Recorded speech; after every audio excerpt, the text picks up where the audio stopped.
The gull is a fitting symbol of more than 9,000 different species of birds that have made a success of survival in a wide variety of environments. It is at home in the air, as well as on the ground, or in the water.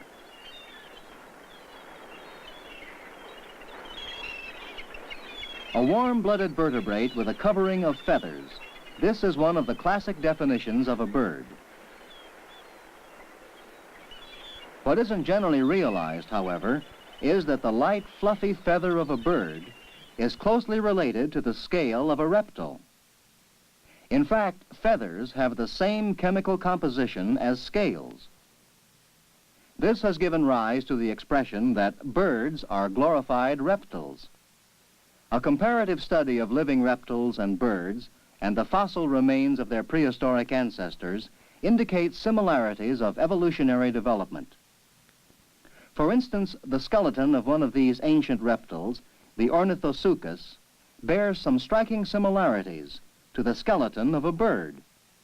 This reptile walked on its hind legs and had a pelvic bone very much like that of the earliest known bird, the Archaeopteryx, meaning ancient winged one. This extinct bird of the Jurassic period possessed many reptilian features. The bird-like lower jaw had small teeth. The evolution of the bird's beak had not been completed. The vertebrae of the pelvic region and backbone had not yet fused. Also, the Archaeopteryx had a long, bony tail, which had persisted from its reptilian forebears. However, the Archaeopteryx did have wings, equipped with 3 unfused digits, or claws, which had persisted from earlier forms. Bones and wings further adapted to requirements of flight, as evidenced in this skeleton of a present-day pigeon. Many of the larger bones of a bird are hollow and light. Similarly, increased lightness results from the reduction in size of the jawbone and the absence of teeth. The present-day bird has a beak. A large keel on the breastbone acts as an anchor for the muscles of flight. Air sacs located in many parts of the body provide for improved respiration and lightness. But lightness alone is not enough to sustain a bird in flight. Flying is a strenuous activity. To support the faster metabolism necessary to sustain flight, a 4-chambered heart evolved from the 3-chambered heart of the reptiles through the development of a complete partition between the ventricles. The cerebellum is more highly developed in birds than in reptiles and mammals, and is related to swift control and balance during flight. Wings attached to the bird's center of gravity also help it achieve balance. The cross-section of a bird's wing would look like this. We call this shape an airfoil. As the streamlined wing moves rapidly along, air rushes over both the top and bottom surfaces.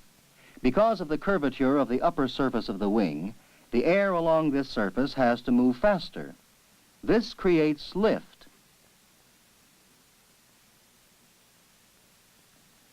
The shape of the bird further helps it maintain flight. Its body is so built that it reduces wind resistance. To further cut down wind resistance, the legs of the bird are pulled up close to the body when the bird is in flight. To protect its delicate eyes from wind and dust during flight, without interrupting vision, birds are equipped with a nictitating membrane, shown here in freeze-frame photography. This thin covering constantly cleanses the eye, yet, unlike the eyelid, does not cut off vision. A covering of feathers not only has the advantage of lightness, but also serves as insulation from cold and heat. In this laboratory setup, we can watch this bird ruffle its feathers as protection against the cold of the surrounding ice. Ruffling of feathers increases dead air space around the bird's body, thereby insulating it from the cold. Besides these special properties of feathers, some species exhibit their feathers as a sex display. Others have feathers that naturally blend with the color of the surroundings, concealing them from enemies.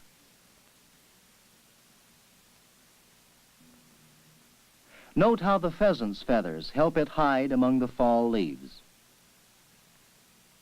All through these evolutionary stages, birds continued to lay eggs, like their reptilian ancestors.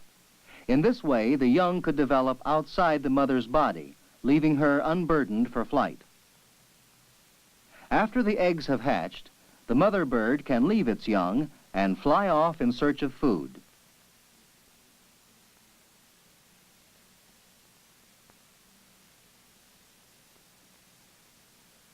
Unlike reptiles, most birds incubate their own eggs. When laying the eggs, the incubating parent sheds many breast feathers.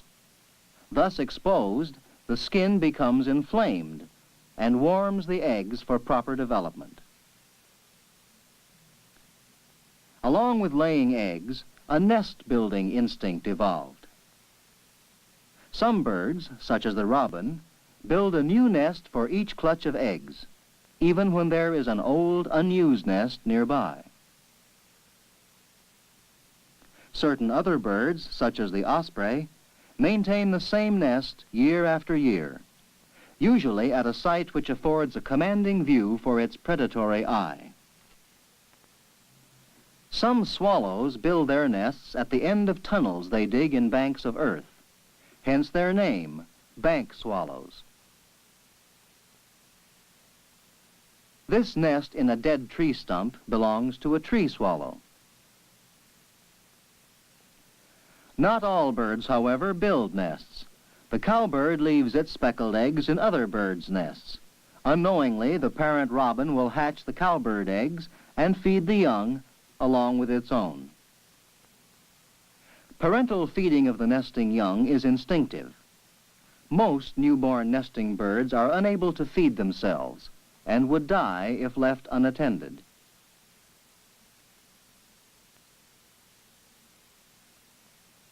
Some birds, however, can feed themselves shortly after hatching.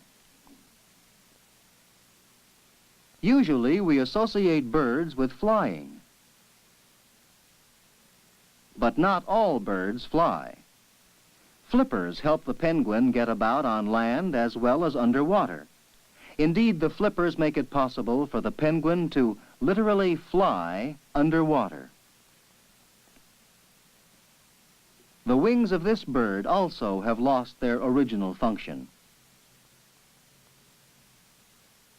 But the ostrich has another adaptation to life as a land animal. The foot of the ostrich is almost hoof-like, having only 2 of its original 4 toes. This type of foot and its very elongated legs enable the ostrich to move easily over hard ground. These adaptive features have made the rhea, a South American relative of the ostrich, a fast-moving target in the gaucho's favorite sport of throwing the bola. The duck is adapted to life on another substratum. Webbed feet enable it to paddle about with ease and speed.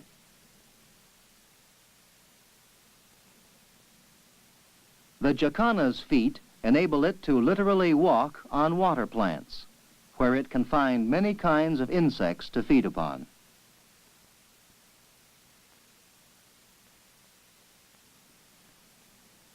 These toes, 2 in front and 2 in the rear, help the woodpecker cling to tree trunks where it can find food. Talons like these, sharp and strong, enable the hawk to be one of the top carnivores in the environment in which it lives. Talons and hooked beak enable it to catch and tear at the flesh of its prey. The parrot's beak is adapted to a function indirectly connected with food gathering. It helps the parrot to move around on tree limbs where it usually lives. The flamingo's bent bill, however, is adapted to another means of food gathering. This bird obtains its food by straining plankton and worms from the soft mud of the marshes in which it makes its home.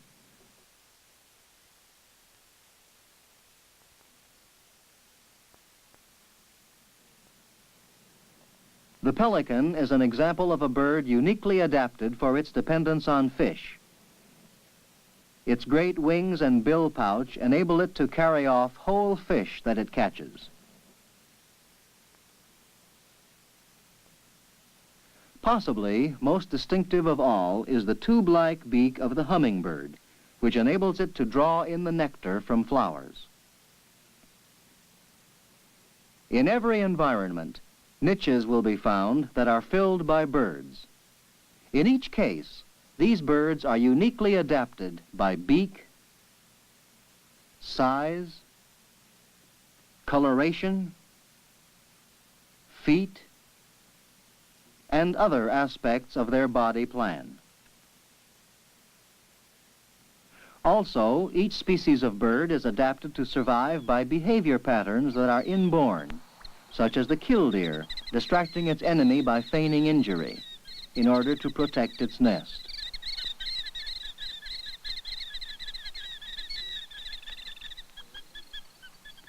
Many species use songs to mark off territories wherein each male bird seeks to maintain its own ascendancy, warning off competing birds and attracting potential mates.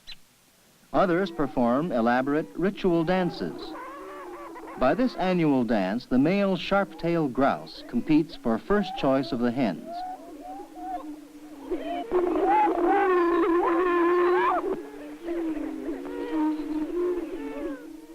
Instinctive behavior patterns characteristic of each species of bird include those for nesting,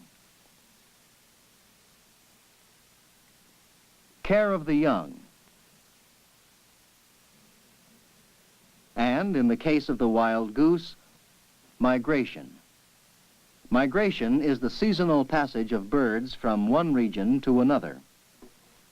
This seasonal phenomenon is the subject of much study.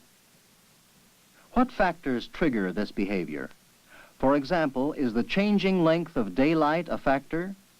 Are changes in the conditions of the reproductive organs a factor?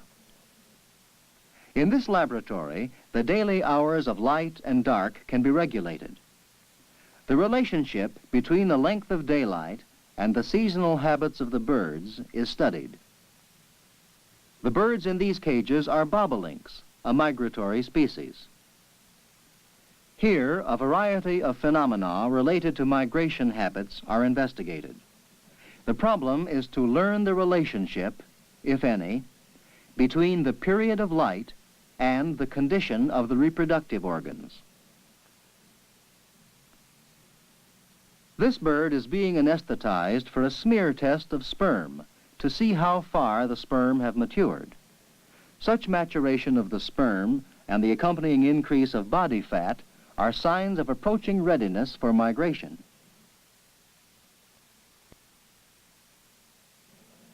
What exactly triggers a mass migration of birds over a large geographical region is still the subject of continuing research. Readiness for migration is also studied in this experimental setup. These interconnecting cages are so constructed that they face in all major directions of the compass. Every time the bird enters any one of the cages, its entrance is counted. As the period of migration approaches, the bird tends to enter one cage more frequently, indicating the probable direction of migratory flight.